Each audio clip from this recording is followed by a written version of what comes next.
ਇਹਨੂੰ ਕਹਿੰਦੇ positive mental attitude ਕਿ ਸਾਡੇ ਨਾਲ ਜੋ ਹੋ ਰਿਹਾ ਸੀ ਉਹਦੇ ਤੋਂ ਅੱਛਾ ਹੀ ਲੱਭਣੀ ਹੈ ਕਿ ਜੋ ਹੋ ਰਿਹਾ ਹੈ ਅੱਛਾ ਹੋ ਰਿਹਾ ਹੈ। ਜਿੱਥੇ ਮੇਰਾ ਮਾਲਿਕ ਮੈਨੂੰ ਰੱਖ ਰਿਹਾ ਹੈ ਉਹ ਅੱਛਾ ਕਰ ਰਿਹਾ ਹੈ ਕਿਉਂਕਿ ਮੇਰੇ ਨਾਲੋਂ ਜ਼ਿਆਦਾ ਫਿਕਰ ਉਹਨੂੰ ਮੇਰੀ ਹੈ। ਇਸ ਲਈ PMA ਬਣਨਾ ਹੈ। ਤਾਂ ਹੀ ਦੱਸਿਆ ਜਿਹੜੇ PMA ਵਾਲੇ ਹੈ ਪੋਜ਼ਿਟਿਵ ਮੈਂਟਲ ਐਟੀਟਿਊਡ ਵਾਲੇ ਹੈ ਉਹ ਹਮੇਸ਼ਾ ਖੁਸ਼ ਰਹਿੰਦੇ ਹੈ। ਸਮਝਦੇ ਹੋ ਕਿ ਨਹੀਂ? ਉਹ ਹਮੇਸ਼ਾ ਆਨੰਦਿਤ ਰਹਿੰਦੇ ਹੈ, ਹਮੇਸ਼ਾ ਖੁਸ਼ ਰਹਿੰਦੇ ਹੈ, ਹਮੇਸ਼ਾ ਸੁਖੀ ਰਹਿੰਦੇ ਹੈ ਔਰ ਆਪਣੇ ਮਾਲਿਕ ਦਾ ਸ਼ੁਕਰਾਨਾ ਕਰਦੇ ਰਹਿੰਦੇ ਹੈ।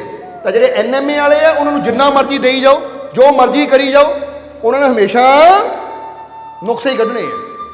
ਸਮਝਦੇ ਹੋ ਕਿ ਨਹੀਂ? ਇਸ ਲਈ ਜਦੋਂ ਕਹਾਵਤ ਵੀ ਹੈ ਕਿ ਬੱਕਰਾ ਜਾਨ ਤੋਂ ਗਿਆ ਤਾਂ ਖਾਣ ਵਾਲੇ ਨੂੰ ਸਵਾਦ ਹੀ ਨਹੀਂ ਆਇਆ। ਬੰਦਾ ਆਪਣੀ ਸਾਰੀ ਕੋਸ਼ਿਸ਼ ਕਰ ਲੈਂਦਾ, ਕਰਜ਼ੇ ਚੱਕ ਕੇ, ਪੈਲਸ ਕਰਕੇ, ਤਰ੍ਹਾਂ ਤਰ੍ਹਾਂ ਦੇ ਖਾਣੇ ਲਵਾ ਦਿੰਦਾ, ਫਿਰ ਵੀ ਕਈ ਹੁੰਦੇ ਆ ਉਹ ਸਵਾਦ ਹੀ ਨਹੀਂ ਆਇਆ। ਯਾਰ ਆਹ ਦਾਲ ਪਤਾ ਨਹੀਂ ਚੰਗੀ ਹੀ ਨਹੀਂ ਸੀਗੀ, ਆਹ ਗੋਲ ਗੱਫਿਆਂ 'ਚ ਨਮਕ ਜ਼ਿਆਦਾ ਸੀ, ਆਹ ਫਲਾਨੀ ਚੀਜ਼ ਇੱਦਾਂ, ਉਹ ਜਿੱਦਾਂ ਇੱਦਾਂ ਲੱਗਦਾ ਕਿ ਜਿੱਦਾਂ ਨਾ ਉਹ ਬਸ ਨੁਕਸ ਕੱਢਣ ਵਾਸਤੇ ਆਏ ਹੁੰਦੇ ਕਿ ਅਸੀਂ ਕਮੀਆਂ ਕੱਢਣੀਆਂ ਕਿ ਪਰਿਵਾਰ ਦੇ ਫੰਕਸ਼ਨ ਦੇ ਵਿੱਚ ਕਮੀਆਂ ਕਿਹੜੀਆਂ ਕਿਹੜੀਆਂ। ਉਹ ਦੇਖਿਓ ਉਹ ਕਿੱਦਾਂ ਦੇ ਕੱਪੜੇ ਪਾਏ ਉਹਨੇ, ਉਹ ਦੇਖ ਦੇਖ ਇਹਨੂੰ ਪਾਉਣ ਦਾ ਢੰਗ ਹੀ ਹੈ। ਕਮਾਲ ਦੀ ਗੱਲ ਹੈ ਭਾਈ, ਇੱਦਾਂ ਦੇ ਨੁਕਸ ਕੱਢਣ ਨਾਲੋਂ ਚੰਗਾ ਤੁਸੀਂ ਘਰ ਹੀ ਬੈਠੇ ਰਹੋ। ਆਏ ਹੋ ਤਾਂ PMA ਪੋਜ਼ਿਟਿਵ ਮੈਂਟਲ ਐਟੀਟਿਊਡ। ਹੁਣ ਜ਼ਰਾ ਗੌਰ ਕਰਨਾ, ਕਿਸੇ ਨੂੰ ਮਿਲੋ ਉਹਦੀ ਤਾਰੀਫ ਦੇ ਸ਼ਬਦ ਬੋਲੋ, ਕਿਸੇ ਨੂੰ ਮਿਲੋ ਤਾਂ ਉਹਦੀ ਖੁਸ਼ੀ ਦੇ ਸ਼ਬਦ ਬੋਲੋ, ਕਿਸੇ ਨੂੰ ਮਿਲੋ ਤਾਂ ਇੱਦਾਂ ਮਿਲੋ, ਇੱਦਾਂ ਖੁਸ਼ੀ ਦਿਓ ਕਿ ਅਗਲਾ ਕਵੇ ਵਾਕਈ ਭਾਈ ਇਹਨੂੰ ਮਿਲ ਕੇ ਤਾਂ ਮੈਂ ਵੀ NMA ਤੋਂ PMA ਹੋ ਗਿਆ। ਮੈਂ ਵੀ ਨੈਗੇਟਿਵ ਸੋਚਦਾ ਸੀ ਪਰ ਇਹਨੂੰ ਮਿਲ ਕੇ ਤਾਂ ਮੇਰੇ ਅੰਦਰ ਵੀ ਪੋਜ਼ਿਟਿਵਿਟੀ ਆ ਗਈ। ਹੁਣ ਤੁਹਾਡਾ ਜੀਵਨ ਕੀ ਹੈ? ਇਸ ਲਈ ਅੱਜ ਤੋਂ ਜਦੋਂ ਵੀ ਕਿਤੇ ਜਾਣਾ ਹੈ, ਕੋਈ ਵੀ ਚੀਜ਼ ਦੇਖਣੀ ਹੈ, ਕਿਸੇ ਵੀ ਚੀਜ਼ ਬਾਰੇ ਵਿਚਾਰ ਕਰਨਾ ਹੈ ਤਾਂ ਪਹਿਲਾਂ ਸੋਚੋ ਇਹ NMA ਕਰ ਰਹੇ ਆ ਜਾਂ PMA ਕਰ ਰਹੇ ਆ। ਸਮਝਦੇ ਹੋ ਕਿ ਨਹੀਂ? ਕੋਈ ਮਸਲਾ ਸਾਹਮਣੇ ਆ ਜਾਵੇ ਤਾਂ ਉੱਥੇ ਵੀ ਸੋਚਣਾ ਹੈ ਕਿ ਮੈਂ ਕਿੱਦਾਂ ਇਹ ਮਸਲੇ ਨੂੰ ਲੈ ਕੇ ਐਕਸ਼ਨ ਲੈਣਾ ਹੈ, ਕਿਉਂਕਿ NMA ਵੀ ਹੋ ਸਕਦਾ ਹੈ ਤਾਂ PMA ਵੀ ਹੋ ਸਕਦਾ ਹੈ। PMA ਦਾ ਮਤਲਬ ਹੈ ਪੋਜ਼ਿਟਿਵ ਮੈਂਟਲ ਐਟੀਟਿਊਡ ਕਿ ਕੋਈ ਨਹੀਂ ਮਸਲਾ ਹੈ ਤਾਂ ਇਹ ਇੱਕ ਚੁਣੌਤੀ ਹੈ ਔਰ ਇਹਦਾ ਹੱਲ ਮੈਂ ਕਰਕੇ ਰਹਿਣਾ ਹੈ। ਔਰ ਹੱਲ ਕਿਉਂ ਨਾ ਹੋਵੇ ਜਦ ਮੇਰਾ ਮਾਲਿਕ ਮੇਰੇ ਨਾਲ ਹੈ। ਕਿਉਂਕਿ ਵੈਸੇ ਵੀ ਅਸੀਂ ਇੱਕ ਗੱਲ ਕਵਾਂਗੇ ਤੁਹਾਨੂੰ ਕਿ ਕਈ ਬੰਦੇ ਨਾ ਸਹੀ ਸਮੇਂ ਦਾ ਇੰਤਜ਼ਾਰ ਕਰਦੇ ਰਹਿੰਦੇ ਆ। ਕੋਈ ਨਹੀਂ, ਸਹੀ ਸਮਾਂ ਆਏਗਾ ਫਿਰ ਕਰ ਲਵਾਂਗੇ, ਸਹੀ ਸਮਾਂ ਆਏਗਾ ਫਿਰ ਹੋ ਜਾਏਗਾ, ਕੋਈ ਨਹੀਂ ਸਹੀ ਸਮਾਂ ਆਉਣ ਦੇ ਦੇਖੀ ਜਾਈ। ਫਿਰ ਉਹ ਸਹੀ ਸਮਾਂ ਤਾਂ ਉਹਨਾਂ ਦੇ ਜੀਵਨ 'ਚ ਆਉਂਦਾ ਨਹੀਂ ਪਰ ਉਹਨਾਂ ਦਾ ਉੱਦਾਂ ਸਮਾਂ ਆ ਜਾਂਦਾ ਹੈ। ਫਿਰ ਪਤਾ ਲੱਗਦਾ ਕਿ ਚਾਰ ਬੰਦੇ ਆਰਥੀ ਤੇ ਲੈ ਕੇ ਤੁਰੇ ਆ, ਰਾਮ ਨਾਮ ਸੱਤ ਹੈ, ਉਹ ਭਾਈ ਤੇਰਾ ਸਮਾਂ ਆਇਆ ਨਹੀਂ ਸਹੀ। ਸੋ ਅਸੀਂ ਕਹਾਂਗੇ ਸਹੀ ਸਮੇਂ ਦਾ ਇੰਤਜ਼ਾਰ ਨਾ ਕਰੋ, ਸਹੀ ਸਮੇਂ ਦਾ ਇੰਤਜ਼ਾਰ ਨਾ ਕਰੋ, ਬਲਕਿ ਵਿਸ਼ਵਾਸ ਔਰ ਮਿਹਨਤ ਦੇ ਨਾਲ ਆਪਣੇ ਸਮੇਂ ਨੂੰ ਸਹੀ ਬਣਾਓ। ਸਮਝਦੇ ਹੋ ਨਹੀਂ? ਕਿਉਂਕਿ ਜਦੋਂ ਇਨਸਾਨ ਸਮੇਂ ਦਾ ਇੰਤਜ਼ਾਰ ਕਰਦਾ, ਕੋਈ ਨਹੀਂ ਸਹੀ ਸਮਾਂ ਆ ਲੈਂਦੇ ਤਾਂ ਉਮਰ ਲੰਘ ਜਾਂਦੀ ਹੈ, ਸਿਰ ਦੇ ਬਾਲ ਚਿੱਟੇ ਹੋ ਜਾਂਦੇ, ਉਹ ਸਹੀ ਸਮਾਂ ਆਉਂਦਾ ਹੀ ਨਹੀਂ। ਪਰ ਜਿਹੜੇ ਸਮਝਦਾਰ ਹੁੰਦੇ ਹੈ ਉਹ ਕਹਿੰਦੇ ਮੈਂ ਸਹੀ ਸਮੇਂ ਦਾ ਇੰਤਜ਼ਾਰ ਨਹੀਂ ਕਰਨਾ, ਮੈਂ ਆਪਣੀ ਲਗਨ ਦੇ ਨਾਲ, ਆਪਣੀ ਮਿਹਨਤ ਨਾਲ, ਆਪਣੇ ਵਿਸ਼ਵਾਸ ਨਾਲ ਆਪਣੇ ਸਮੇਂ ਨੂੰ ਸਹੀ ਕਰਨਾ ਹੈ। ਕਿਉਂਕਿ ਜਿਨ੍ਹਾਂ ਦੇ ਅੰਦਰ ਆਪਣੇ ਮਾਲਿਕ ਦਾ ਵਿਸ਼ਵਾਸ ਹੁੰਦਾ ਹੈ, ਜਿਨ੍ਹਾਂ ਦੇ ਅੰਦਰ ਯਕੀਨ ਹੁੰਦਾ ਹੈ, ਭਰੋਸਾ ਹੁੰਦਾ ਹੈ ਔਰ ਜਿਨ੍ਹਾਂ ਨੂੰ ਪਤਾ ਹੈ ਕਿ ਮੈਂ ਆਪਣੀ ਮੰਜ਼ਿਲ ਨੂੰ ਪਾਉਣ ਵਾਸਤੇ ਹਰ ਮੁਸ਼ਕਿਲ ਦਾ ਸਾਹਮਣਾ ਕਰ ਸਕਦਾ ਹਾਂ, ਮਿਹਨਤ ਕਰ ਸਕਦਾ ਹਾਂ, ਉਹ ਫਿਰ ਕਹਿੰਦਾ ਹੁਣ ਮੈਨੂੰ ਸਹੀ ਸਮੇਂ ਦਾ ਇੰਤਜ਼ਾਰ ਨਹੀਂ ਹੈ, ਬਲਕਿ ਮੈਨੂੰ ਆਪਣੇ ਮਾਲਿਕ ਤੇ ਵਿਸ਼ਵਾਸ ਹੈ, ਮੈਂ ਮਿਹਨਤ ਕਰਨੀ ਹੈ। ਜੇ ਅੱਜ ਮੇਰਾ ਸਮਾਂ ਬੁਰਾ ਹੈ ਤਾਂ ਮਿਹਨਤ ਔਰ ਵਿਸ਼ਵਾਸ ਨਾਲ ਇਹ ਬੁਰੇ ਨੂੰ ਆਪ ਹੀ ਸਹੀ ਕਰ ਲੈਣਾ। ਇਸ ਲਈ ਸਹੀ समय का इंतजार मत करो, हिम्मत और विश्वास के साथ समय को सही करने की कोशिश करो। समझते हो कि नहीं? अपने हिम्मत और विश्वास ਦੇ ਨਾਲ ਆਪਣੇ ਟਾਈਮ ਨੂੰ ਸਹੀ ਕਰਨਾ ਹੈ ਅਸੀਂ। ਸਮਝਦੇ ਹੋ? ਜਿੱਦਾਂ ਦੱਸਿਆ ਕਿ ਸਹੀ ਸਮੇਂ ਦਾ ਇੰਤਜ਼ਾਰ ਕਰਦੇ ਰਹਾਂਗੇ ਤਾਂ ਕਈਆਂ ਨੂੰ ਤੁਸੀਂ ਦੇਖਿਆ ਹੋਏਗਾ ਜਦੋਂ ਬੱਚਾ ਬਚਪਨ 'ਚ ਹੁੰਦਾ ਹੈ, ਕੋਈ ਨਹੀਂ ਆ ਲਾਂਦੇ ਮੈਨੂੰ ਟਾਈਮ ਆ ਲਾਂਦੇ ਜ਼ਰਾ, ਇੱਕ ਵਾਰ ਕਾਲਜ 'ਚੋਂ ਪਾਸ ਹੋ ਲਾਂਦੇ, ਕਾਲਜ 'ਚੋਂ ਪਾਸ ਹੋ ਲਾਂਦੇ, ਸਮਾਂ ਜਰਾ ਸਹੀ ਆ ਲਾਂਦੇ, ਕਾਲਜ 'ਚੋਂ ਪਾਸ ਹੋ ਜਾਂਦਾ ਹੈ, ਹੁਣ ਚੰਗੀ ਨੌਕਰੀ ਮਿਲ ਲਾਂਦੇ ਜ਼ਰਾ ਇੱਕ ਵਾਰ, ਫਿਰ ਦੇਖੀ ਸਹੀ ਟਾਈਮ ਆਉਂਦੇ ਨੌਕਰੀ ਮਿਲ ਲਾਂਦੇ, ਫਿਰ ਦੇਖੀ ਨੌਕਰੀ ਮਿਲ ਜਾਂਦੀ ਹੈ, ਉਹ ਕੋਈ ਨਹੀਂ ਚੰਗੀ ਕੁੜੀ ਮਿਲ ਲਾਂਦੇ, ਵਿਆਹ ਕਰ ਲਾਂਦੇ, ਮੈਨੂੰ ਜ਼ਰਾ ਘਰ ਬਸਾ ਲਾਂਦੇ ਇੱਕ ਵਾਰੀ, ਫਿਰ ਦੱਸੋ ਘਰ ਬਸ ਜਾਂਦਾ, ਕੋਈ ਨਹੀਂ ਬੱਚੇ ਹੋਣ ਦੇ ਜ਼ਰਾ, ਬੱਚੇ ਹੋਣ ਤੇ ਫਿਰ ਸਹੀ ਸਮਾਂ ਆਣਾ, ਫਿਰ ਕਰਕੇ ਦਿਖਾऊं, ਫਿਰ ਮੈਂ ਆਪਣੇ ਜੀਵਨ 'ਚ ਕਰਕੇ ਦਿਖਾऊं ਕੁਛ। ਬੱਚੇ ਹੋ ਜਾਂਦੇ ਹੈ, ਨਹੀਂ ਕੋਈ ਨਹੀਂ ਬੱਚਿਆਂ ਦਾ ਫਿਊਚਰ ਬਣਾ ਲੈਂਦੇ ਜ਼ਰਾ, ਬੱਚੇ ਪੜ੍ਹ ਲਿਖ ਕੇ ਆਪਣੇ ਪੈਰਾਂ 'ਤੇ ਖੜ ਜਾਣ, ਫਿਰ ਦੇਖੀ ਫਿਰ ਕਰੂੰ ਕੁਛ ਮੈਂ। ਹੁਣ ਬੱਚੇ ਪੈਰਾਂ 'ਤੇ ਖੜ ਗਏ, ਸਮਝਦੇ ਹੋ ਕਿ ਬੱਚਿਆਂ ਦੀ ਸ਼ਾਦੀ, ਉਹ ਕੋਈ ਨਹੀਂ ਆ ਦੋਤੇ ਦੋਤੀਆਂ ਪੋਤੇ ਪੋਤੇ ਵੀ ਖਿਲਾ ਲਈਏ ਜ਼ਰਾ, ਫਿਰ ਦੇਖਾਂਗੇ। ਤਾਂ ਬਾਬਾ ਜਵਾਨ ਤੋਂ ਬਾਬਾ ਹੋ ਕੇ ਯਾਨੀ ਬਜ਼ੁਰਗ ਹੋ ਕੇ ਤਾਂ ਫਿਰ ਕਬਰਾਂ ਚਲਾ ਜਾਂਦਾ ਹੈ, ਤਾਂ ਉੱਥੇ ਹੀ ਪੁੱਛੋ ਕੋਈ ਨਹੀਂ ਹੁਣ ਕੀ ਕਰੀਏ, ਟਾਈਮ ਲੰਘ ਗਿਆ ਉੱਥੋਂ, ਕਾਸ਼ ਮੈਂ ਕਰ ਸਕਦਾ, ਉਹ ਬਾਅਦ ਚੋਂ ਕਾਸ਼ ਰਹਿ ਜਾਂਦੀ ਹੈ। ਇਸ ਲਈ ਸਹੀ ਸਮੇਂ ਦਾ ਇੰਤਜ਼ਾਰ ਨਹੀਂ ਕਰਨਾ, ਆਪਣੇ ਆਪ ਤੇ ਆਪਣੇ ਮਾਲਿਕ ਤੇ ਵਿਸ਼ਵਾਸ ਕਰਨਾ ਹੈ ਕਿ ਮੈਂ ਆਪਣੇ ਮਾਲਿਕ ਤੇ ਵਿਸ਼ਵਾਸ ਕਰਦਾ ਹਾਂ, ਮੈਂ ਮਿਹਨਤ ਕਰਨ ਨੂੰ ਤਿਆਰ ਹਾਂ ਕਿ ਮੈਂ ਸਹੀ ਸਮੇਂ ਦਾ ਇੰਤਜ਼ਾਰ ਨਹੀਂ ਕਰਨਾ, ਬਲਕਿ ਆਪਣੀ ਮਿਹਨਤ और विश्वास ਨਾਲ ਆਪਣੇ ਸਮੇਂ ਨੂੰ सही करना है मैं, क्योंकि कोशिश करने वालों की कभी। और एक गल दसी है, ਜਿਹੜੇ कोशिश करना नहीं जानते ना वही इंतजार करते सही समय का। बोलो समझते हो कि नहीं? वो पता की करते हैं, बैठे बैठे अंगूर की बेल थले बह गए, सही समा आएगा टुटेगा मुंह पेगा। बोलो समझते हो कि नहीं? वो तो बस मुंह अड्ड के लम्बे पै जाते हैं। वो काहते लिए लम्मा पिया भाई मुंह अड्ड के? वो देखी जाई अंगूर पक्कणगे, सही समा आएगा अंगूर टुटेगा मुंह च पेगा। भाई रब दे भरोसे बैठे हैं, तो हुण तुसीं सोचो ऐदा समा आ जाएगा सही? तो एक बंदा कहना अंगूर खाने हैं, और जरा गौर करना जिहड़ा अंगूरां दे भरोसे बैठ रहे, सही समा आएगा अंगूर टुटेगा मुंह च पेगा, उन्होंने शायद किते भुल भुलेखे टाइम गुजरे तो एक अद्धा ही मिले, पर जिहड़ा मेहनत करन नूं तैयार हो कहंदा लै एक दे लै गया गुच्छा ही तोड़ के लै गया। बोलो समझदे हो कि नहीं? जरा समझना सारिਆਂ ने। इस करके हुण तुसीं उन्हां चों कि आलां दे सही समा मुंह च गिरेगा अंगूर, झड़ेगा पक्केगा टुटेगा गिरेगा मुंह च। ਜਿਹੜੇ ਕਹਿੰਦੇ ਹੈ ਕਿ ਮੈਨੂੰ ਆਪਣੇ ਮਾਲਿਕ ਤੇ ਵਿਸ਼ਵਾਸ ਹੈ, ਮਿਹਨਤ ਕਰਨੀ ਆ ਮੈਂ ਗਿਆ ਤੂੰ ਇੱਕ ਦੇ ਪਿੱਛੇ ਪਿਆ, ਮੈਂ ਪੂਰਾ ਗੁੱਛਾ ਹੀ ਹਾਸਲ ਕਰ ਲਿਆ। ਉਹਨਾਂ ਨੂੰ ਫਿਰ ਇੰਤਜ਼ਾਰ ਕਰਨ ਦੀ ਜ਼ਰੂਰਤ ਨਹੀਂ ਹੈ, ਉਹ ਆਪਣੀ ਮਿਹਨਤ ਨਾਲ ਆਪਣੇ ਮਾਲਿਕ ਦੇ ਵਿਸ਼ਵਾਸ ਨਾਲ ਜੰਪ ਹੀ ਐਸਾ ਮਾਰਦੇ ਹੈ ਕਿ ਇੱਕ ਦੋ ਨਹੀਂ ਉਹ ਕਾਮਯਾਬੀ ਦਾ ਗੁੱਛਾ ਹੀ ਹਾਸਲ ਕਰ ਲੈਂਦੇ ਹੈ। ਇਸ ਲਈ ਤੁਸੀਂ ਕਹਿਣਾ ਚਾਹੋ ਫਿਰ ਕਹਾਂਗੇ NMA ਜਾਂ PMA? ਬੋਲੋ ਸਮਝਦੇ ਹੋ ਕਿ ਕੀ ਹੈ? ਬੋਲ ਕੇ ਦੱਸ ਦਿਓ ਸਾਨੂੰ। ਤਾਂ ਹੁਣ ਜਿਹੜਾ ਬਿਮਾਰ ਹੈ ਪਰੇਸ਼ਾਨ ਹੈ ਉਹ ਕੀ ਹੈ? ਮੈਂ ਕਦੀ ਠੀਕ ਨਹੀਂ ਹੋਣਾ, ਨੈਗੇਟਿਵ ਮੈਂਟਲ ਐਟੀਟਿਊਡ ਨਹੀਂ। ਉਹ PMA ਬਣੋ ਕਿ ਮੈਨੂੰ ਕਾਮਯਾਬੀ ਮਿਲੇਗੀ, ਮੇਰੇ ਸਾਰੇ ਦੁੱਖ ਦੂਰ ਹੋਣਗੇ, ਮੇਰੀਆਂ ਝੋਲੀਆਂ ਖੁਸ਼ੀਆਂ ਨਾਲ ਭਰਨਗੀਆਂ, ਮੇਰੇ ਘਰ 'ਚ ਖੁਸ਼ੀਆਂ ਆਣਗੀਆਂ, ਮੈਨੂੰ ਜੀਵਨ 'ਚ ਕਾਮਯਾਬੀ ਮਿਲੇਗੀ, ਕਿਉਂਕਿ ਮੇਰਾ ਮਾਲਿਕ ਮੇਰੇ ਬਸ ਇਹ PMA ਰੱਖਣਾ ਆਪਣੇ ਅੰਦਰ। ਫਿਰ ਤੁਸੀਂ ਦੇਖੋ ਤੁਹਾਨੂੰ ਵਾਕਿਆ ਹੀ ਫਿਰ ਕਹਾਂਗੇ ਕਿ ਜਿਹੜੇ ਸੱਚੇ ਹੈ, ਜਿਨ੍ਹਾਂ ਦੀ ਲਗਨ ਸੱਚੀ ਹੈ, ਜਿਨ੍ਹਾਂ ਦਾ ਵਿਸ਼ਵਾਸ ਸੱਚਾ ਹੈ, ਦੁਨੀਆ ਦੀ ਕੋਈ ਤਾਕਤ ਉਹਨਾਂ ਨੂੰ ਕਾਮਯਾਬ ਹੋਣ ਤੋਂ ਰੋਕ ਨਹੀਂ ਸਕਦੀ। ਇਹ ਕਾਮਯਾਬੀ ਚਾਹੀਦੀ ਹੈ ਤਾਂ ਸੱਚੀ ਲਗਨ ਸੱਚਾ ਵਿਸ਼ਵਾਸ ਆਪਣੇ ਅੰਦਰ ਰੱਖੋ ਤਾਂ ਕਾਮਯਾਬੀ ਜ਼ਰੂਰ ਮਿਲੇਗੀ। ਸਮਝਦੇ ਹੋ ਕਿ ਨਹੀਂ? ਇਸੇ ਲਈ ਤਾਂ ਇੱਥੇ ਦੱਸਾਂਗੇ ਇੱਕ ਬਹੁਤ ਪਿਆਰੀ ਇੱਕ ਘਟਨਾ ਯਾਦ ਆ ਰਹੀ ਹੈ ਸਾਨੂੰ ਕਿ ਇੱਕ ਬੱਚਾ ਸੀ ਜਿਹੜਾ ਹਾਈ ਸਕੂਲ 'ਚ ਪੜ੍ਹ ਰਿਹਾ ਸੀ, ਅਮਰੀਕਾ ਦੀ ਗੱਲ ਹੈ, ਮੌਂਟੀ ਰੋਬਰਟ ਉਹਦਾ ਨਾਮ ਸੀ। ਉਹ ਬੱਚਾ ਇੰਨੀ ਗਰੀਬੀ 'ਚ ਸੀ ਕਿ ਨਾ ਇੱਕ ਖਰਾਬ ਟਰੱਕ ਖੜਾ ਸੀ, ਟਰੱਕ ਦੇ ਪਿੱਛੇ ਤੰਬੂ ਲਾ ਕੇ ਉਹ ਤੰਬੂ 'ਚ ਰਹਿੰਦਾ ਹੁੰਦਾ ਸੀ। ਇੰਨੀ ਗਰੀਬੀ ਸੀ ਕਿ ਆਪਣਾ ਘਰ ਵੀ ਹੈ ਨਹੀਂ ਸੀ। ਤਾਂ ਉਹ ਹਾਈ ਸਕੂਲ 'ਚ ਪੜ੍ਹਦਾ ਸੀ। ਤਾਂ ਹਾਈ ਸਕੂਲ ਦੇ ਵਿੱਚ, ਸਰਕਾਰੀ ਹਾਈ ਸਕੂਲ ਜਿੱਥੇ ਗਰੀਬ ਤੋਂ ਗਰੀਬ ਬੱਚੇ ਵੀ ਪੜ੍ਹ ਲੈਂਦੇ ਆ, ਕਿਉਂਕਿ ਸਰਕਾਰ ਉਹਨਾਂ ਨੂੰ ਸਿੱਖਿਆ ਦਿੰਦੀ ਹੈ, ਕਿਉਂਕਿ ਪ੍ਰਾਈਵੇਟ ਤਾਂ ਉਹੀ ਪੜ੍ਹ ਸਕਦੇ ਜਿਹੜੇ ਮਾਤਾ ਪਿਤਾ ਚੰਗਾ ਕੰਮਕਾਰ ਕਰਦੇ, ਚੰਗਾ ਕਾਰੋਬਾਰ ਕਰਦੇ।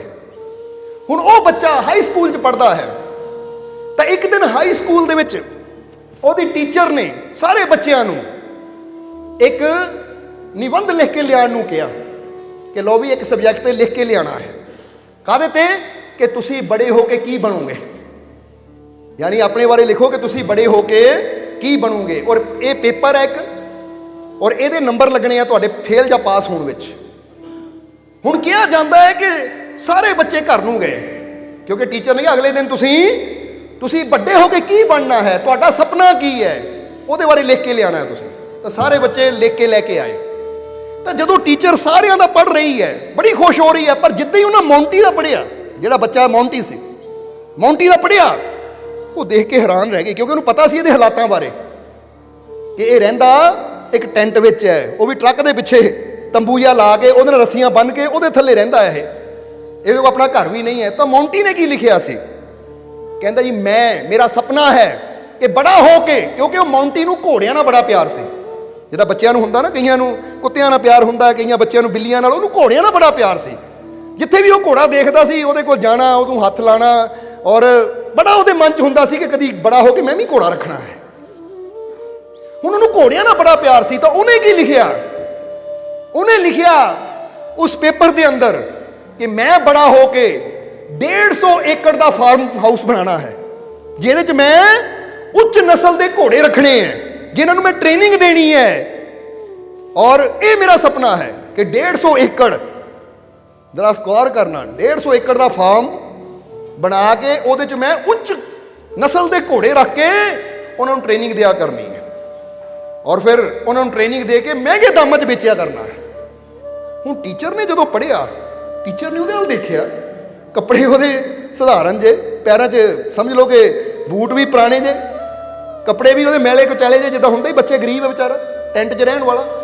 ਉਹ ਦੇਖਿਆ 150 ਏਕੜ ਔਰ ਉੱਚ ਨਸਲ ਦੇ ਘੋੜੇ ਰੱਖਣੇ ਆ, ਕਿਉਂਕਿ ਉੱਥੇ ਘੋੜਾ ਹੀ ਕਿੰਨੇ ਕਿੰਨੇ ਹਜ਼ਾਰ ਡਾਲਰ ਦਾ ਹੈ। ਕਾਰਾਂ ਨਾਲੋਂ ਮਹਿੰਗੇ ਤਾਂ ਘੋੜੇ ਹੁੰਦੇ ਆ।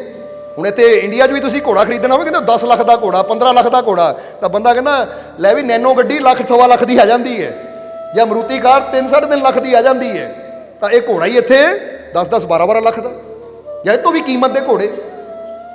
ਹੁਣ ਜਿਸਲੇ ਮੈਡਮ ਨੇ ਪੜ੍ਹਿਆ, ਮੈਡਮ ਨੇ ਦੇਖਿਆ ਤਾਂ ਕਿਹਾ, ਮੋਂਟੀ ਉਹ ਬੇਟਾ ਆਪਣੀ ਹੈਸੀਅਤ ਦੇਖ ਕੇ ਸੁਪਨੇ ਲਿਖੀਦੇ ਹੁੰਦੇ ਆ। ਮੈਡਮ ਨੇ ਕੀ ਕਿਹਾ, ਬੇਟਾ ਆਪਣੀ ਹੈਸੀਅਤ ਦੇ ਹਿਸਾਬ ਨਾਲ, ਜਿੱਦਾਂ ਬੰਦਾ ਪੰਜਾਬੀ ਕਹਿੰਦਾ ਆਪਣੀ ਔਕਾਤ ਦੇ ਹਿਸਾਬ ਨਾਲ ਹੀ ਲਿਖੀਦਾ ਹੁੰਦਾ ਹੈ। ਓਏ ਤੂੰ ਆਪਣੇ ਹਾਲਾਤ ਦੇਖ, ਰਹਿੰਦਾ ਤੂੰ ਇੱਕ ਟੈਂਟ ਦੇ ਥੱਲੇ ਆ, ਤਾਂ ਸੁਪਨਾ ਦੇਖਦਾ 150 ਏਕੜ ਦੇ ਵਿੱਚ ਮੈਂ ਇੱਕ ਫਾਰਮ ਹਾਊਸ ਬਣਾਉਣਾ ਹੈ ਜਿੱਥੇ ਘੋੜੇ ਰੱਖਣੇ ਹੈ, ਔਰ ਉਹ ਘੋੜੇ ਉੱਚ ਕੁਆਲਿਟੀ ਦੇ ਰੱਖਣੇ ਹੈ, ਉੱਚ ਨਸਲ ਦੇ, ਉਹਨਾਂ ਨੂੰ ਮੈਂ ਟ੍ਰੇਨਿੰਗ ਦੇਣੀ ਹੈ। ਬੇਟਾ ਆਪਣੀ ਹੈਸੀਅਤ ਦੇ ਮੁਤਾਬਿਕ ਸੁਪਨਾ ਦੇਖੀਦਾ ਹੁੰਦਾ ਆ। ਆ ਜਿਹੜਾ ਤੇਰਾ ਸੁਪਨਾ ਲਿਖਿਆ ਮੈਨੂੰ ਨਹੀਂ ਲੱਗਦਾ ਕਦੀ ਪੂਰਾ ਹੋਣਾ ਹੈ, ਇਹਦਾ ਤੈਨੂੰ ਕੋਈ ਨੰਬਰ ਨਹੀਂ ਮਿਲਣਾ, ਇਹਦਾ ਤੈਨੂੰ ਕੋਈ ਨੰਬਰ ਨਹੀਂ ਮਿਲਣਾ। ਮੈਂ ਤੈਨੂੰ ਅੱਧੇ ਘੰਟੇ ਦਾ ਟਾਈਮ ਦਿੰਦੀ ਆ, ਜਾਂ ਤਾਂ ਆਪਣਾ ਸੁਪਨਾ ਕੁਝ ਹੋਰ ਬਣਾ ਲੈ, ਯਾਨੀ ਕੁਝ ਹੋਰ ਲਿਖ ਲੈ, ਨਹੀਂ ਤਾਂ ਮੈਂ ਤੈਨੂੰ ਫੇਲ ਕਰ ਦੇਣਾ। ਉਹ ਮੈਡਮ ਨੇ ਸਿੱਧਾ ਮੌਂਟੀ ਨੂੰ ਕਿਹਾ ਕਿ ਜਾਂ ਤਾਂ ਆਪਣਾ ਇਹ ਸੁਪਨਾ ਬਦਲ ਦੇ, ਕਿਉਂਕਿ ਤੇਰੀ ਹੈਸੀਅਤ ਬੜੀ ਛੋਟੀ ਜਿਹੀ ਆ, ਤੂੰ ਸੁਪਨਾ ਬੜਾ ਉੱਚਾ ਲਿਖਿਆ ਹੈ। ਸਮਝਦੇ ਹੋ ਕਿ ਨਹੀਂ?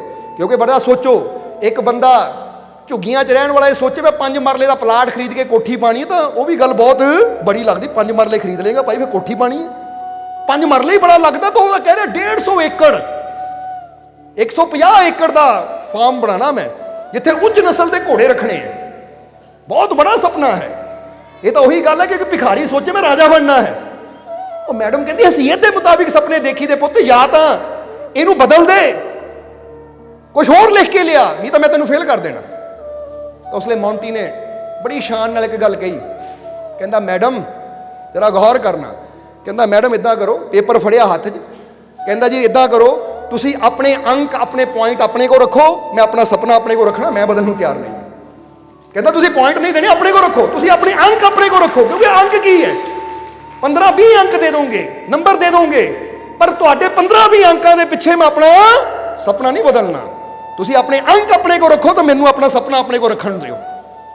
ਔਰ ਅੱਜ ਜਰਾ ਗੌਰ ਕਰਨਾ, ਵਾਕਈ ਮੌਂਟੀ ਜਦੋਂ ਬੜਾ ਹੋਇਆ, ਪੂਰਾ ਨਾਮ ਮੌਂਟੀ ਰੋਬਰਟ, ਤਾਂ ਅੱਜ ਉਹਦੇ ਕੋਲ 154 ਏਕੜ ਦਾ ਘੋੜਿਆਂ ਦਾ ਫਾਰਮ ਹਾਊਸ ਹੈ।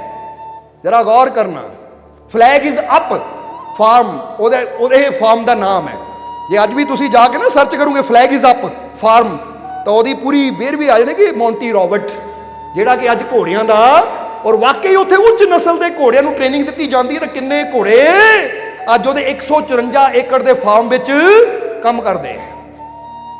ਹੁਣ ਅਸੀਂ ਕਹਾਂਗੇ ਕੀ ਸੀ, ਕਿਉਂਕਿ ਮੌਂਟੀ ਨੇ ਇੱਕ ਗੱਲ ਬੜੀ ਪਿਆਰੀ ਕਹੀ ਸੀ, ਕਹਿੰਦੇ ਬੇਸ਼ੱਕ ਮੈਂ ਗਰੀਬੀ 'ਚ ਜਨਮ ਲਿਆ, ਪਰ ਮੇਰੀ ਮਾਂ ਇੱਕ ਗੱਲ ਕਹਿੰਦੀ ਸੀ ਕਿ ਬੇਟਾ ਅਸੀਂ ਗਰੀਬ ਹਾਂ, ਪਰ ਇਹ ਗਰੀਬੀ ਸਾਨੂੰ ਈਸ਼ਵਰ ਨੇ ਨਹੀਂ ਦਿੱਤੀ, ਇਸ ਲਈ ਯਾਦ ਰੱਖ ਇਹ ਗਰੀਬੀ ਸਾਡੇ ਆਪਣੇ ਕਰਮਾਂ ਦੇ ਕਾਰਨ ਹੈ।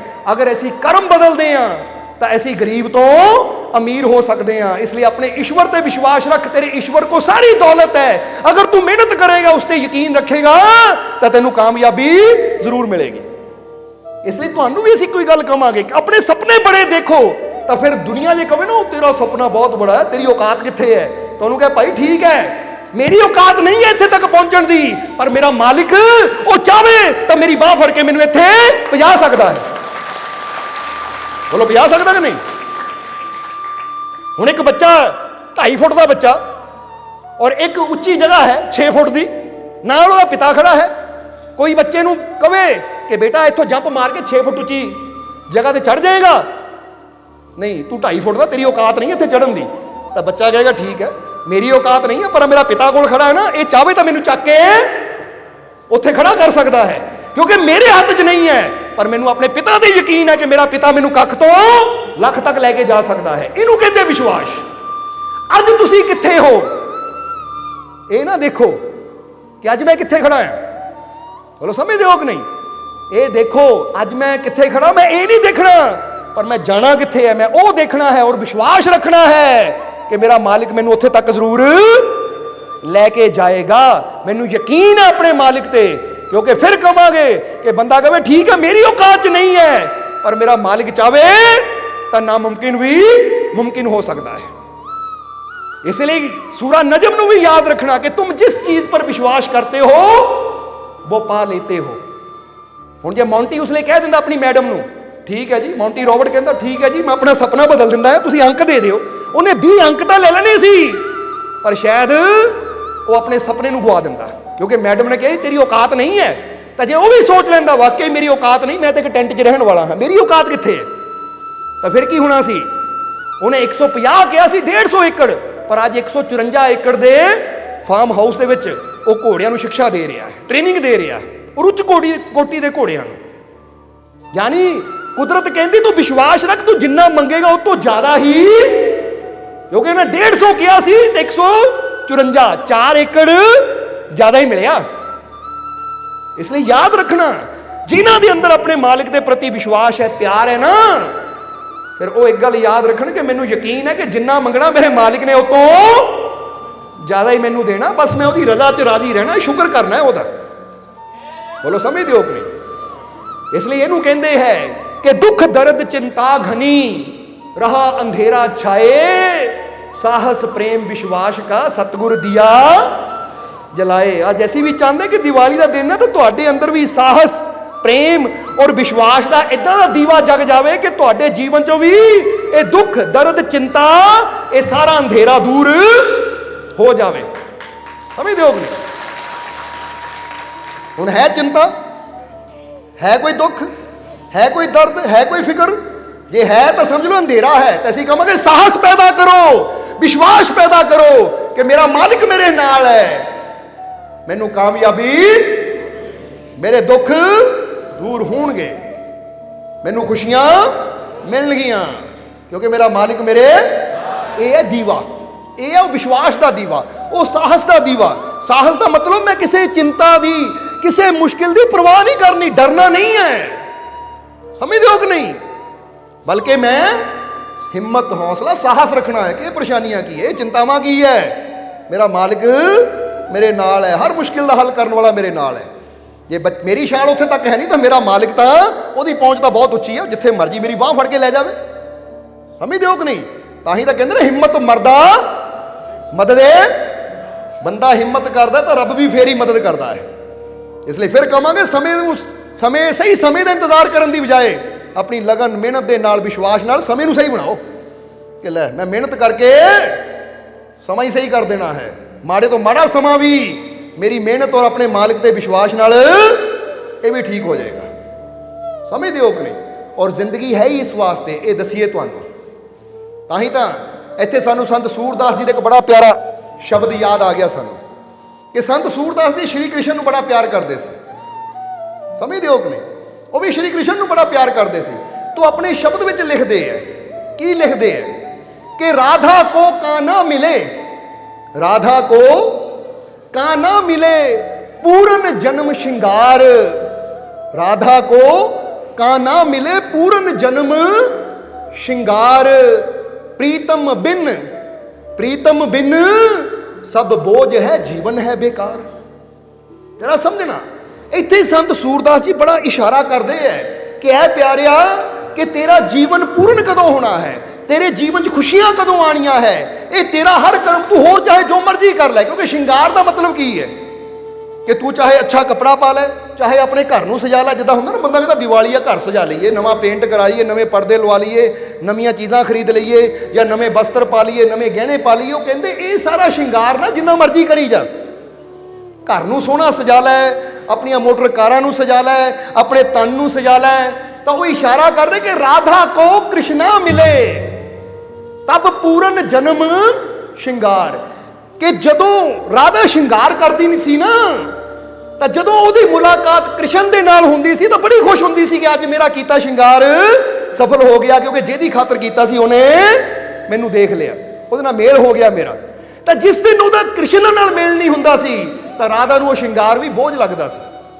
ਤੇ ਕੀ ਫਾਇਦਾ ਸੱਜਣ? ਹੁਣ ਇਹ ਇਸ਼ਾਰਾ ਹੈ ਇੱਕ ਰੂਹਾਨੀਅਤ ਦੀ ਤਰਫ ਕਿ ਇਨਸਾਨ ਹੋਰ ਜਿੰਨਾ ਮਰਜ਼ੀ ਆਪਣੇ ਆਪ ਨੂੰ ਸ਼ਿੰਗਾਰ ਕਰੀ ਜਾਵੇ, ਸਜਾਈ ਜਾਵੇ, ਪਰ ਉਹ ਕਹਿੰਦੇ ਤੇਰੇ ਜੀਵਨ ਦੀ ਪੂਰਨਤਾ, ਤੇਰਾ ਸ਼ਿੰਗਾਰ ਪੂਰਨ, ਤੇਰਾ ਜਨਮ ਪੂਰਨ ਉਦੋਂ ਹੋਣਾ ਜਦੋਂ ਤੈਨੂੰ ਵੀ ਉਹ ਮਾਲਿਕ ਪਰਮਾਤਮਾ ਪ੍ਰਭੂ, ਰਾਧਾ ਯਾਨੀ ਆਤਮਾ, ਕ੍ਰਿਸ਼ਨ ਯਾਨੀ ਉਹ ਪਰਮਾਤਮਾ, ਜਦੋਂ ਉਹਦੇ ਨਾਲ ਤੇਰਾ ਮੇਲ ਹੋਏਗਾ, ਜਦੋਂ ਉਹ ਤੇਰੇ ਸਾਥ ਹੋਏਗਾ, ਜਦੋਂ ਉਹ ਤੇਰਾ ਹੋਏਗਾ, ਤੂੰ ਉਸਦਾ ਹੋਏਗਾ, ਤਾਂ ਫੇਰ ਹੀ ਤੇਰੇ ਜੀਵਨ ਦਾ ਹਰ ਕਰਮ ਪੂਰਨ ਹੋਏਗਾ। ਤਾਂ ਨਹੀਂ ਤਾਂ ਜੇ ਉਹਦਾ ਹੀ ਸਾਥ ਨਹੀਂ ਹੈ, ਉਹੀ ਤੇਰੇ ਨਾਲ ਨਹੀਂ ਹੈ, ਤਾਂ ਤੂੰ ਜਿੰਨੇ ਮਰਜ਼ੀ ਹਾਰ ਸ਼ਿੰਗਾਰ ਕਰੀ ਜਾ, ਜਿੰਨਾ ਮਰਜ਼ੀ ਘਰ ਸਜਾਈ ਜਾ, ਜਿੰਨਾ ਮਰਜ਼ੀ ਆਪਣੇ ਇਹ ਤਨ ਨੂੰ ਸਜਾਈ ਜਾ, ਇਹ ਸਾਰਾ ਤੇਰਾ ਜੀਵਨ, ਇਹ ਤੇਰਾ ਸ਼ਿੰਗਾਰ ਬੇਕਾਰ ਹੈ। ਸਮਝ ਆ ਰਹੀ ਕਿ ਨਹੀਂ? ਅੱਜ ਬੰਦਾ ਕੋਸ਼ਿਸ਼ ਕਾਹਦੀ ਕਰਦਾ ਹੈ? ਆਪਣੇ ਤਨ ਨੂੰ ਸਜਾਉਣ ਦੀ, ਆਪਣੇ ਘਰ ਨੂੰ ਸਜਾਉਣ ਦੀ, ਆਪਣੇ ਚਾਰੋਂ ਤਰਫ ਉਹ ਦੁਨੀਆ ਨੂੰ ਸਜਾਉਣ ਦੀ ਹੀ ਕੋਸ਼ਿਸ਼ ਕਰਦਾ, ਜੋ ਵੀ ਉਹਦੇ ਇਖਤਿਆਰ ਵਿੱਚ ਹੈ ਕਿ ਆਹ ਚੀਜ਼ ਮੇਰੀ ਹੈ, ਇਹਨੂੰ ਸਜਾ ਲਾਵਾਂ। ਪਰ ਇਹ ਕੋਸ਼ਿਸ਼ ਨਹੀਂ ਕਰਦਾ ਕਿ ਸਾਰੇ ਸ਼ਿੰਗਾਰ ਜਾਂ ਇਹ ਜੀਵਨ ਹੀ ਵਿਅਰਥ ਹੋ ਜਾਏਗਾ ਅਗਰ ਮੇਰਾ ਮੇਲ ਹੀ ਮੇਰੇ ਮਾਲਿਕ ਨਾਲ ਨਾ ਹੋਇਆ। ਇਸ ਲਈ ਕਿਹਾ ਪ੍ਰੀਤਮ ਬਿਨਾ ਸਭ ਬੋਝ ਹੈ। ਜਰਾ ਗੌਰ ਕਰਨਾ ਕਿ ਪ੍ਰੀਤਮ ਬਿਨਾ, ਸੂਰਦਾਸ ਜੀ ਕੀ ਕਹਿੰਦੇ ਹੈ ਕਿ ਪ੍ਰੀਤਮ ਤੋਂ ਬਿਨਾ ਸਭ ਬੋਝ ਹੈ, ਕਿ ਜੇ ਉਹੀ ਨਾ ਮਿਲੇ ਤਾਂ ਕਹਿੰਦੇ ਸਾਰਾ ਕੁਝ ਬੋਝ ਹੀ ਹੈ ਫਿਰ ਜੋ ਆਪਣੇ ਤਨ ਤੇ ਢੋ ਰਿਹਾ ਹੈ। ਜੀਵਨ ਹੈ ਬੇਕਾਰ, ਫਿਰ ਤਾਂ ਜੀਵਨ ਹੀ ਬੇਕਾਰ ਹੈ। ਇਸ ਲਈ ਚੈੱਕ ਕਰੋ ਆਪਣੇ ਆਪ ਨੂੰ ਕਿ ਅਸੀਂ ਬੇਕਾਰ ਦੇ ਚੀਜ਼ਾਂ ਵਿੱਚ ਹੀ ਆਪਣਾ ਸਮਾਂ ਲਾ ਰਹੇ ਹਾਂ ਜਾਂ ਫਿਰ ਕੁਝ ਐਸਾ ਵੀ ਕਰ ਰਹੇ ਹਾਂ, ਕੋਈ ਐਸੀਆਂ ਨੇਕੀਆਂ ਕਰ ਰਹੇ ਹਾਂ, ਕੁਝ ਉਹ ਕਰਮ ਕਰ ਰਹੇ ਹਾਂ, ਕੁਝ ਉਸ ਵਾਸਤੇ ਮਿਹਨਤ ਕਰ ਰਹੇ ਹਾਂ ਕਿ ਸਾਡਾ ਮੇਲ ਸਾਡੇ ਉਹ ਕਾਨਾ ਨਾਲ, ਉਹ ਪ੍ਰਭੂ ਨਾਲ, ਉਹ ਪਰਮਾਤਮਾ ਨਾਲ ਵੀ ਹੋ ਜਾਵੇ, ਕਿਉਂਕਿ ਉਹਨੂੰ ਮਿਲ ਕੇ ਹੀ ਸਾਡਾ ਜੀਵਨ ਸੰਪੂਰਨ ਹੈ, ਉਹਨੂੰ ਮਿਲ ਕੇ ਹੀ ਸਾਡਾ ਸ਼ਿੰਗਾਰ ਸੰਪੂਰਨ ਹੈ। ਨਹੀਂ ਤਾਂ ਸਭ ਕੁਝ ਵਿਅਰਥ ਹੈ। ਚਾਹੇ ਬੰਦਾ ਕਵੇ ਮੈਂ ਕਰੋੜਾਂ ਇਕੱਠਾ ਕਰ ਲਵਾਂ, ਬੜੀਆਂ ਬੜੀਆਂ ਕੋਠੀਆਂ, ਬੜੇ ਬੜੇ ਮਹਿਲ ਬਣਾ ਲਵਾਂ, ਸਭ ਕੁਝ ਮੈਂ ਕੀਮਤੀ ਤੋਂ ਕੀਮਤੀ ਇਕੱਠਾ ਕਰ ਲਵਾਂ, ਤਾਂ ਸੰਤ ਸੂਰਦਾਸ ਜੀ ਇਸ਼ਾਰਾ ਕਰਦੇ ਸਭ ਕੁਝ ਬਾਹਰਲਾ ਸ਼ਿੰਗਾਰ ਝੂਠਾ ਹੈ, ਇਹਦੇ ਨਾਲ ਜਨਮ ਸਫਲ ਨਹੀਂ ਹੋਣਾ ਜਦ ਤੱਕ ਤੇਰਾ ਮੇਲ ਉਹਦੇ ਨਾਲ ਨਹੀਂ ਹੋਏਗਾ। ਕਿਉਂਕਿ ਵੈਸੇ ਵੀ ਕਹਿੰਦੇ ਰਾਧਾ, ਅਗਰ ਰਾਧਾ ਨੂੰ ਉਲਟਾ ਕਰੀਏ ਬਣਦਾ ਧਾਰਾ। ਔਰ ਅਸੀਂ ਕਈ ਵਾਰ ਦੱਸਿਆ ਹੈ ਕਿ ਰਾਧਾ ਦਾ ਮਤਲਬ ਹੈ ਧਾਰਾ ਔਰ ਕ੍ਰਿਸ਼ਨ ਦਾ ਮਤਲਬ ਹੁੰਦਾ ਸਮੁੰਦਰ। ਔਰ ਇਹ ਧਾਰਾ ਉਦੋਂ ਹੀ ਸੰਪੂਰਨ ਹੁੰਦੀ ਹੈ ਜਦੋਂ ਵਗਦੀ ਵਗਦੀ ਵਗਦੀ ਵਗਦੀ ਸਮੁੰਦਰ ਵਿੱਚ ਲੀਨ ਹੋ ਜਾਂਦੀ ਹੈ। ਇਸੇ ਤਰ੍ਹਾਂ ਸਾਡਾ ਜੀਵਨ ਇੱਕ ਧਾਰਾ ਦੀ ਤਰ੍ਹਾਂ ਹੈ ਔਰ ਉਹ ਸਾਡਾ ਮਾਲਿਕ ਇੱਕ ਸਾਗਰ ਦੀ ਤਰ੍ਹਾਂ ਹੈ। ਜਦੋਂ ਅਸੀਂ ਉਸ ਰਸਤੇ ਚਲਾਂਗੇ, ਜਿਸ ਰਸਤੇ ਚਲਦਿਆਂ ਚਲਦਿਆਂ ਅਸੀਂ ਵੀ ਆਪਣੇ ਮਾਲਿਕ ਵਿੱਚ ਸਮਾ ਜਾਵਾਂਗੇ, ਤਾਂ ਫੇਰ ਹੀ ਸਾਡੇ ਜੀਵਨ ਦੀ ਪੂਰਨਤਾ ਹੈ। ਸਮਝਦੇ ਹੋ? ਤੁਸੀਂ ਦੇਖੋਗੇ ਜਿਹੜੀ ਵੀ ਧਾਰਾ, ਜਿਹੜੀ ਨਦੀ ਵਗਦੀ ਹੈ ਨਾ, ਜੋ ਕਿ ਨਦੀ ਦੀ ਧਾਰਾ ਹੁੰਦੀ ਹੈ, ਉਹ ਜਿਹੜੀ ਵੀ ਧਾਰਾ ਵਗਦੀ ਹੈ, ਚਾਹੇ ਉਹ ਹਜ਼ਾਰਾਂ ਕਿਲੋਮੀਟਰ ਦਾ ਸਫ਼ਰ ਤੈਅ ਕਰੇ, ਪਰ ਪਹੁੰਚਦੀ ਕਿੱਥੇ ਹੈ? ਸਮੁੰਦਰ ਦੇ ਵਿੱਚ ਹੀ ਹੈ। ਕਿਉਂਕਿ ਉਹ ਕਦੀ ਉਹ ਦਿਸ਼ਾ ਨੂੰ ਜਾਂਦੀ ਨਹੀਂ ਹੈ ਜਿਹੜੀ ਦਿਸ਼ਾ ਉਹਨੂੰ ਸਮੁੰਦਰ ਤੱਕ ਨਾ ਲੈ ਕੇ ਜਾਵੇ। ਇਹ ਗੱਲ ਯਾਦ ਰੱਖਣਾ ਹਮੇਸ਼ਾ। ਤੁਸੀਂ ਕੋਈ ਨਦੀ ਇਦਾਂ ਦੀ ਨਹੀਂ ਦੇਖੋਗੇ ਕਿ ਜਿਹੜੀ ਵਗ ਰਹੀ ਹੈ ਪਰ ਸਮੁੰਦਰ ਤੱਕ ਨਾ ਪਹੁੰਚੇ। ਜਿਹੜੀ ਰੁਕ ਜਾਵੇ ਰਸਤੇ 'ਚ, ਉਹ ਨਦੀ ਹੁੰਦੀ ਨਹੀਂ ਹੈ, ਉਹ ਤਾਂ ਫਿਰ ਤਲਾਬ ਹੁੰਦਾ, ਛੱਪੜ ਹੁੰਦਾ ਹੈ। ਔਰ ਜਿਹੜਾ ਰੁਕ ਗਿਆ ਫਿਰ ਉੱਥੇ ਕੀੜੇ ਮਕੌੜੇ, ਗੰਦਗੀ ਛੱਪੜਾਂ 'ਚ ਇਕੱਠੀ ਹੋ ਜਾਂਦੀ ਹੈ। ਤਾਂ ਜਿਹੜੀ ਧਾਰਾ ਨਿਰੰਤਰ ਲਗਾਤਾਰ ਉਸ ਮਾਰਗ ਤੇ ਵੱਧਦੀ ਚਲੀ ਜਾਂਦੀ ਹੈ, ਜਿਹੜੀ ਉਹਨੂੰ ਸਾਗਰ ਤੱਕ ਲੈ ਜਾਂਦੀ ਹੈ, ਫਿਰ ਉਹ ਤਰੋ ਤਾਜ਼ਾ ਰਹਿੰਦੀ ਹੈ ਔਰ ਸਾਗਰ 'ਚ ਮਿਲ ਕੇ ਉਹਨੂੰ ਸ਼ਾਂਤੀ ਮਿਲਦੀ ਹੈ। ਇਸ ਲਈ ਜੀਵਨ ਦੇ ਵਿੱਚ ਅਸੀਂ ਜਾਈਏ ਜਿੱਥੇ ਮਰਜੀ, ਰਹੀਏ ਜਿੱਥੇ ਮਰਜੀ, ਪਰ ਇਹ ਦੇਖੋ ਕਿ ਮੇਰੇ ਕਰਮ ਉਹ ਹੈ ਕਿ ਮੇਰੀ ਵੀ ਇਹ ਸੁਰਤੀ, ਮੇਰੀ ਵੀ ਇਹ ਜੀਵਨ ਦੀ ਧਾਰਾ ਆਪਣੇ ਪ੍ਰਭੂ ਪਰਮਾਤਮਾ ਦੀ ਤਰਫ ਜਾ ਰਹੀ ਹੈ ਕਿ ਨਹੀਂ। ਸਮਝਦੇ ਹੋ ਕਿ ਨਹੀਂ? ਘੁੰਮੀਏ ਜਿੱਥੇ ਮਰਜੀ, ਕਿਉਂਕਿ ਦੇਖਦੇ ਨਾ ਇੱਕ ਗੰਗਾ ਨਦੀ ਇੱਕ ਚੱਲਦੀ ਹੈ ਤਾਂ ਕਿਹੜੇ ਕਿਹੜੇ ਏਰੀਏ 'ਚੋਂ ਘੁੰਮਦੀ ਹੈ। ਕਿੰਨੇ ਏਰੀਏ, ਚਾਹੇ ਹਰਿਦੁਆਰ ਕਹਿ ਲਓ, ਚਾਹੇ ਕੇਦਾਰਨਾਥ ਕਹਿ ਲਓ, ਜਾਂ ਕਿੱਥੋਂ ਕਿੱਥੋਂ ਗੰਗੋਤਰੀ 'ਚੋਂ ਨਿਕਲਦੀ, ਕਿੰਨੇ ਏਰੀਏ, ਕਿੰਨੇ ਸ਼ਹਿਰ ਹੈ ਜਿਹਨਾਂ 'ਚੋਂ ਪਾਰ ਕਰਦੀ ਹੈ। ਸਮਝਦੇ ਹੋ ਕਿ ਨਹੀਂ? ਕਿੱਥੋਂ ਕਿੱਥੋਂ ਜਾਂਦੀ ਹੈ, ਪਰ ਉਹਦੀ ਮੰਜ਼ਿਲ ਕੀ ਹੁੰਦੀ ਹੈ? ਉਹ ਕਹਿੰਦੀ ਜਾਣਾ ਹਰ ਤਰਫ ਦੀ ਹੈ, ਪਰ ਪਹੁੰਚਣਾ ਮੈਂ। ਇਸ ਲਈ ਤੁਸੀਂ ਵੀ ਜਾਓ ਜਿੱਥੇ ਮਰਜੀ, ਰਹੋ ਜਿੱਥੇ ਮਰਜੀ, ਘੁੰਮੋ ਜਿੱਥੇ ਮਰਜੀ, ਪਰ ਅੰਦਰੋਂ ਇੱਕ ਕੋਸ਼ਿਸ਼ ਰਹਿਣੀ ਚਾਹੀਦੀ ਕਿ ਉਹ ਕਰਮ ਮੈਂ ਕਰਦੇ ਰਵਾਂ ਕਿ ਮੇਰੀ ਇੱਕ ਦਿਨ ਇਹ ਜਿਹੜੀ ਮੇਰੀ ਮੰਜ਼ਿਲ ਹੈ ਨਾ, ਤੇ ਮੇਰੀ ਸੁਰਤੀ, ਮੇਰੀ ਆਤਮਾ ਪਰਮਾਤਮਾ ਤੱਕ ਜ਼ਰੂਰ ਪਹੁੰਚ ਜਾਵੇ, ਮੈਨੂੰ ਆਨੰਦ ਜ਼ਰੂਰ ਮਿਲ ਜਾਵੇ। ਇਸ ਲਈ ਸੂਰਦਾਸ ਜੀ ਕਹਿੰਦੇ ਹੈ कि राधा को कृष्णा मिले तब पूर्ण भया, पूर्ण जीवन श्रृंगार। जीवन भी पूर्ण उदों होया और श्रृंगार भी सफल उदों होया जदों राधा दा मेल कृष्णा दे नाल हो गया। बिना प्रीतम सब बोझ है, और जे प्रीतम ही नहीं तो फिर तो सब कुछ बोझ है, जीवन है बेकार। फिर तो कहते जिंदगी बेकार है, जे जीवन च अपनी मंजिल नूं ना पाया तो फिर जिंदगी बेकार है। जिदा बंदा कोई ट्रेन च बह के सफर ते जावे ना कि मैं दिल्ली पहुंचना है, पर ट्रेन दिल्ली पहुंची नहीं, रास्ते 'ਚ उतर गया, रास्ते 'ਚ घूम फिर के वापस आ गया, तो कोई कहने वाला कहता जाना तू दिल्ली सी, रास्ते 'ਚੋਂ मुड़ आया, सफर का फायदा की होया तैनूं? क्योंकि जिस सफर ते निकलिया सी, जिहड़ी तेरी मंजिल सी, वो मंजिल ते तां पहुंच के आंदा। बोलो समझदे हो कि नहीं? हुण तुसीं भी किते घूमण फिरन जाना होवे, फर्ज करो किते फ्लाइट लैंदे हो तुसीं कि मैं इंग्लैंड जाना है, हुण फ्लाइट दे विच बहिंदे हो, रास्ते 'ਚ हाले फ्लाइट दुबई पहुंचदी है, या रास्ते 'ਚ किते भी होर किसी कंट्री 'ਚ पहुंचदी, उत्थों ही तुसीं कहो नहीं जी मैं वापस चलना है, तो किसी ने कहना भाई गया तो उत्थे सी, की फायदा होया तेरा आ यात्रा करन दा जे अपनी मंजिल ते ना गया, रास्ते 'ਚ मुड़ आया। इदां ही साडा ये जीवन है, साडा जीवन की शुरुआत हुंदी है, जिहदी मंजिल वो परमात्मा है, और अगर असीं उत्थे तक नहीं पहुंचदे और रास्ते 'ਚ ही भटकदे रह जांदे तो फिर असीं अपनी यात्रा नूं संपूर्ण नहीं कह सकते, फिर जीवन नूं संपूर्ण नहीं कह सकते, फिर तो कहते हैं जीवन है बेकार, फिर तो यात्रा ही बेकार गई। इसलिए अपनी यात्रा नूं बेकार नहीं होण देना। बोलो समझदे हो कि अपनी यात्रा नूं बेकार नहीं होण देना, अपने जीवन 'ਚ ਉਹ भी कर्म करते रहना है ਜਿਹਦੇ ਨਾਲ ਸਾਨੂੰ पता लगे कि ਅਸੀਂ सही मंजिल की तरफ भी जा रहे हैं। जे चंगा कपड़ा पा रहे हैं, चंगे पदार्थ खा रहे हैं, चंगे पदार्थों का आनंद लै रहे हैं, तो ਉਹਦੇ ਨਾਲ ਅਸੀਂ ਉਹ भी कर्म कर रहे हैं कि साडी आत्मा अपनी मंजिल परमात्मा के नेड़े भी जा रही है। ਇਹਨੂੰ ਕਹਿੰਦੇ जीवन की संपूर्णता। इसलिए देखो सोचो कि जे मैं इन्नी मेहनत करदा हाँ तो की मैं वो कर्म भी करदा जिहड़े मैनूं मेरे मालिक के नेड़े लैके जाण वाले है, या वो कर्म मेरे मालिक तो दूर करने वाले हैं? बोलो समझदे हो? और हुण समा काफ़ी हो गया, इसलिए सत्संग नूं आखिरले वचनां की तरफ लैके चलांगे। और आखिरले वचनां 'ਚ जिद्दां दस्सिया कि अज दिवाली है, तो असीं कहांगे कि अज दिवाली 'ਚ घर तां असीं जाके दीवे जगाने ही है, पर ਉਹਦੇ ਨਾਲ सत्त दीवे, कोई छोटी छोटियां आदतां दे जे सत्त दीवे असीं अपने अंदर जगा लईए तो साडा जीवन खुशियां नाल भर सकता है। बोलो समझदे हो कि? सो सत्त दीवे, सत्त आदतां दे दीवे शॉर्ट में दस दईए तुहानूं, और दस्सण दा फायदा फिर है जे जगाउण दी कोशिश भी करोगे। बोलो जगाओगे कि नहीं? ठीक है, बोलो समझना है जरा सारे। सो ये सत्त आदतां दे सत्त छोटे छोटे दीवे है जिहड़े असीं अपने जीवन 'ਚ जगाउण दी कोशिश करनी है ताकि साडे जीवन 'ਚ खुशियां आ सकण। समझदे हो? क्योंकि पहली गल याद रखो कि घरां दी मुंडेर दे उपर ना जिन्ने मर्जी दीवे जगाई जाइए, पर जे ये सत्त दीवे साडे अंदर ना जगे तो फिर वो दीविਆਂ नाल खुशी नहीं देनी, पर ये सत्त दीवे साडे अंदर जग गए तो साडे जीवन 'ਚ खुशियां जरूर आउणगीਆਂ। सो पहला दीवा किहड़ा है? पहली आदत की बनानी अपने जीवन की? पहला दीवा अपने जीवन 'ਚ जगाना है कि जदों असीं सवेरे उठते हैं तो पहला दीवा जगाना है मैਡੀਟੇਸ਼ਨ का, ध्यान का, सिमरन का, कि सब तो पहला उठिए, चाहे 2 मिनट बैठिए, 5 मिनट बैठिए, 10 मिनट बैठिए, शुरुआत जरूर करिए दिन की अपने मालिक के नाम तो। पहला दीवा जगाओगे कि नहीं? चाहे 2 मिनट ही, क्योंकि कुछ ना करन नालों कुछ तो कर लो। समझदे हो कि नहीं? बंदा कहता मेरे को टाइम है नहीं अद्धा घंटा बैठन का, मेरे को टाइम है नहीं, वो ना बैठ अद्धा घंटा, ना बैठ घंटा, 5 मिनट तो ही शुरुआत कर ले, कुछ ना कुछ तो कर। समझदे हो? इस करके पहला दीवा ये बनना है मैਡੀਟੇਸ਼ਨ, ध्यान या सिमरन का, कि अपने जीवन का मैं नियम बनाना है, अपने जीवन की आदत बनानी है। समझ ली 7 आदत अपने जीवन 'ਚ बनानियां है। पहली आदत कि जदों भी मैं उठा तो सब तो पहला अपने मोबाइल नहीं चैक करने, सब तो पहला मैं बह के अपने मालिक का नाम लेना है, मैਡੀਟੇਸ਼ਨ करना, अपने मालिक वाल ध्यान देना है। समझदे हो कि नहीं? जिन्हों शब्द मिलिया है, नाम की दात मिली है, वो बह के चाहे 5 मिनट ही सिमरन करो, करो जरूर।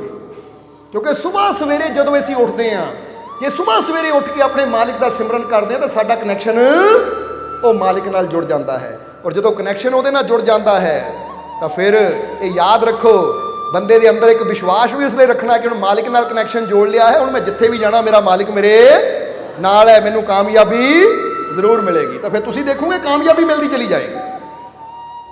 इसलिए पहला दीवा चंगी आदत का कि सब तो पहला उठ के अपने मालिक का सिमरन करना है, अपने मालिक का नाम लेना है। और दूसरा दीवा किहड़ा जगाना है? दूसरी आदत किहड़ी बनानी है? दूसरी आदत कहांगे औखी जरूर लगनी है, पर बनानी पैनी है। जे जीवन 'ਚ खुशियां चाहिए, कामयाबी चाहिए, दूसरी आदत बनानी है सब्सक्राइब कीजिए सर्व संध्या दरबार कांटिया शरीफ चैनल को और बेल आइकन दबाइए मालिक जी के लेटेस्ट सत्संग की वीडियो को सबसे पहले देखने के लिए।